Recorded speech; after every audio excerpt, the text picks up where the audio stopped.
মন্দারমণির আগের দিনের ভিডিও তো আপনারা দেখছেন সবাই। তো মন্দারমণির পরের দিনে সকালবেলার ভিডিও নিয়ে আই পড়ছি আপনাদের সামনে। তো পরের দিন ভোরবেলা 4:30 নাগাদ আমরা ঘুম থেকে উঠতে গেছি গা। উঠতে সেরা সমুদ্রের পাড়ে আই পড়ছি সানরাইজ দেখানোর লেগা। এখানে সানরাইজটা খুব সুন্দর সবাই কইতাছে। তো সানরাইজ দেখানোর লেগা পরের দিন ভোরবেলা আমরা উঠতে আই পড়ছি এই সমুদ্রের পাড়ে। যেহেতু আমরা সমুদ্রের কিনারেই আসলো আমরা এই কটেজটা।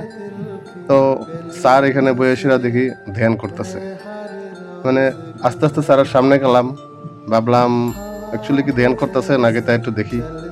তো গিয়া দেখি যে না, ধ্যান করতেছে না, এমনি বয়সীরা প্রাকৃতিক সৌন্দর্য উপভোগ করতেছে, সকালের বাতাস উপভোগ করতেছে।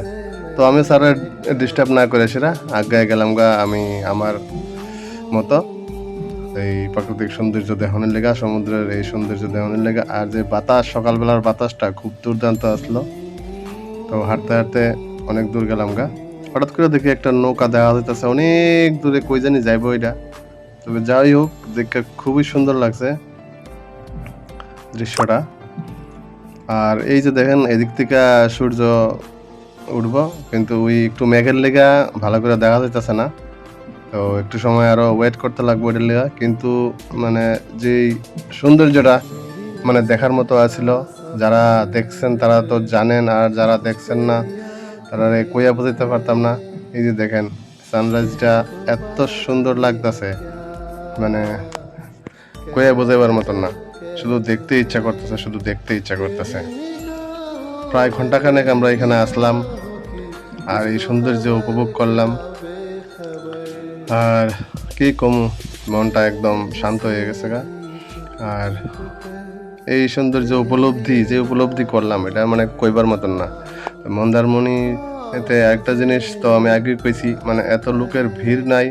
আপনি খুব আনন্দে একদম নিজের মতো করে সেরা এখানে ঘোরাঘুরি করতে পারবেন, মানে সমুদ্রের সৌন্দর্য, প্রাকৃতিক সৌন্দর্য উপভোগ করতে পারবেন, বাতাস খেতে পারবেন।